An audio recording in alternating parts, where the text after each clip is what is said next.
I wanted to show something in this article. In this article was, what I went over was my wife having this ability to feel something through other people.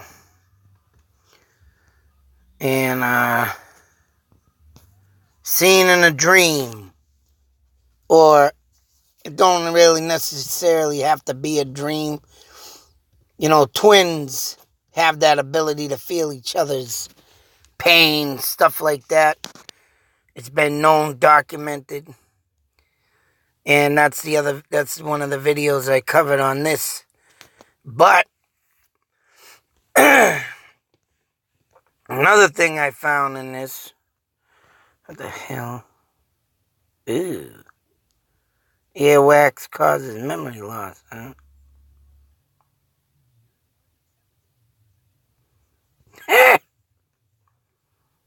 That's a funny one, because I ain't found no memory loss yet. What the hell, buried alive? Buried alive. I say this, I said it in the other video, but I also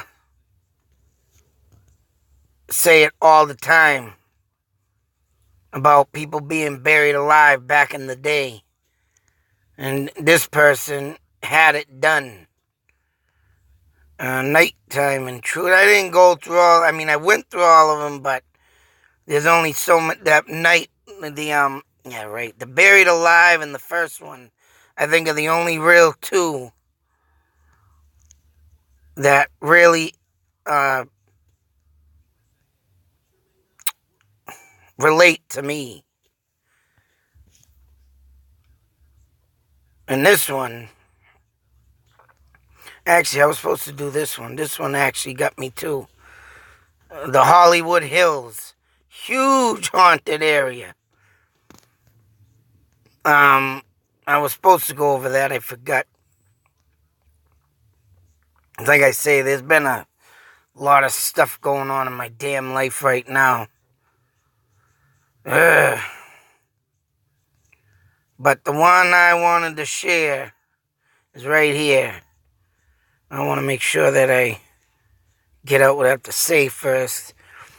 Now, I did a video on this, but I had to look up the word because I know I've heard this word used as a musky smell, like mildew in the basement.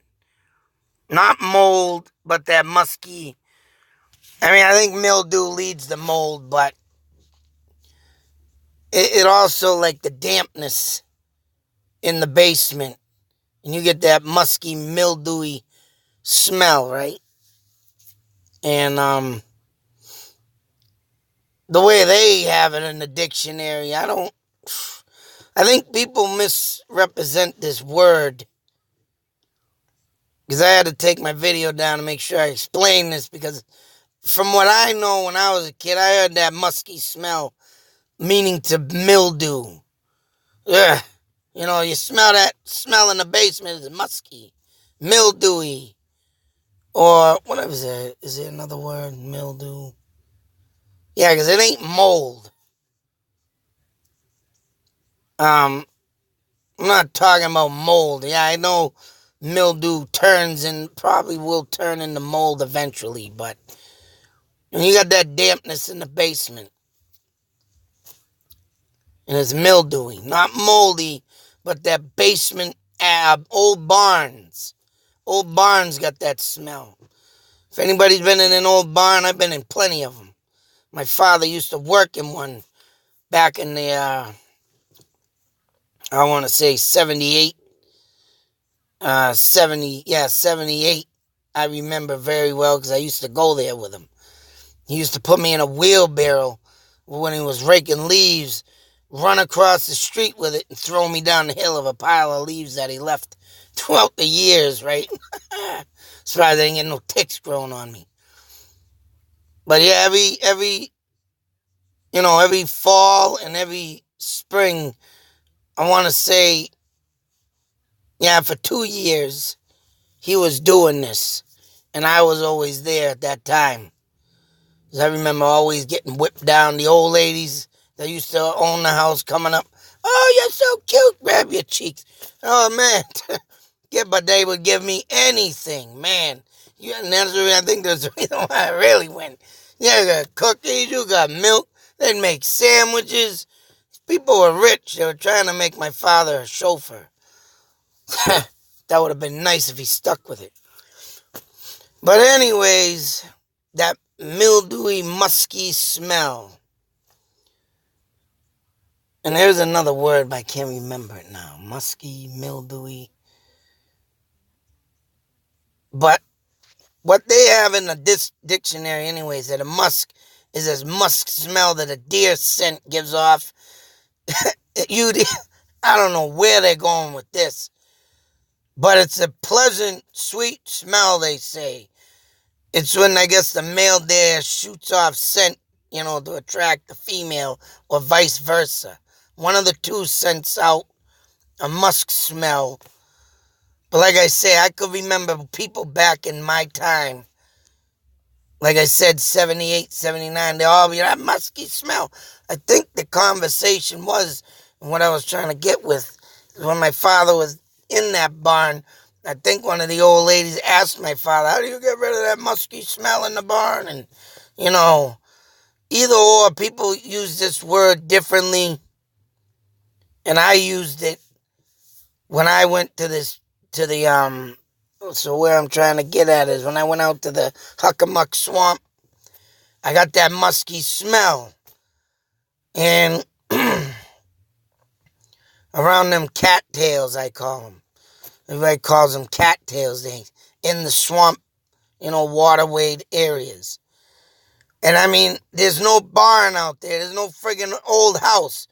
It's all power lines, and I guarantee there was nothing there before that time either. So where does a musky or mildewy smell, like in the basement or a barn, get out in the middle of a friggin' swamped-in area? Wetlands. That's what I'm going with. Musky smell.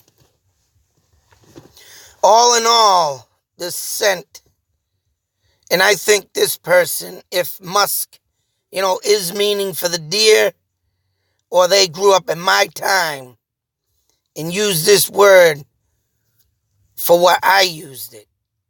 Because what they have in this is what I would expect what was out in that goddamn Huckamuck Swamp. And that's what I'm trying to get with. I think they use this word like I use this word. That musky smell. Right? If not, they were misinterpreted too in the past. But I know for a fact I've heard people talk in basements and barns about the musky smell. So that leads me to this story. Keep you in suspense like I always do. My wife hates that. So, and if you want to know why I think this story goes with my story in the Huckamuck Swamp, because this person was in a house or an apartment, wherever they lived. But whether it be in or outside, I think this applies for anything. So as this story goes, you understand why I'm using this and explaining it like I am. Remember the musk smell. I have a story that didn't happen to me, but rather my friend's dad. This guy isn't the type to bullshit, so I believe him 100%. You know what? I believe this person too. And this story brings forth, once again, like I say, a meaning of why I smelt that smell in the Huckamuck Swamp. But for getting it outside in the middle of the nowhere, I don't know why, but I'm going with this story on my behalf. My friend's dad, we'll call him Jack. His brother, we'll call him Tom. Lived with each other in the 80s. It was just... Sorry, I gotta stop the story. Stop the press. One, I'm going to make it quick, but I cannot stand when people don't put the goddamn location, the town, at least, so I can look up the history. But, of course, here's another, all these stories don't have no damn locations. At least give a town or maybe a street. You don't have to give your house numbers. If anybody sees my video about someone telling a story, please tell the goddamn address. Please. You know, not the number of the house, but at least the street name in a frickin' town so I can check out the surroundings. It pisses me off. Well, and in the 80s, it was just the two of them living in a house. Right, it was a house. No one else. So this one night, Jack is coming home at night and walks into his living room to see a bunch of old people sitting around talking. As he walks in, they just quiet down and awkwardly look at him. As he walks by, he doesn't see Tom anywhere. So he just assumes Tom will be back to tend to his guests. Jack has work the next morning. So he goes in his room, gets some sleep, but is kept up from all the people talking. He walks out from this room and promptly met up with Tom. This is funny. Who is coming out of his room to tell Jack to keep his friends quiet. Now, how funny is that? You going in there and I'm out there promptly. Hey, you want to shut your friends up? Hey, shut your friends up. What the fuck? They ain't nobody's friends. However, Jack was coming out to tell Tom to keep his friends quiet. They walk out from the hallway into the living room only to see that it's empty with the leftover smell of musk. Musky smell. So tell me out there in the Huckamuck Swamp, I got myself spirits that were around me. Had to have been. However this word is used. I know I used it. And I can just imagine, if someone lived, in an old musky basement or barn or was, say so, always affiliated with that. And back in the old days when the Native Americans were around, barns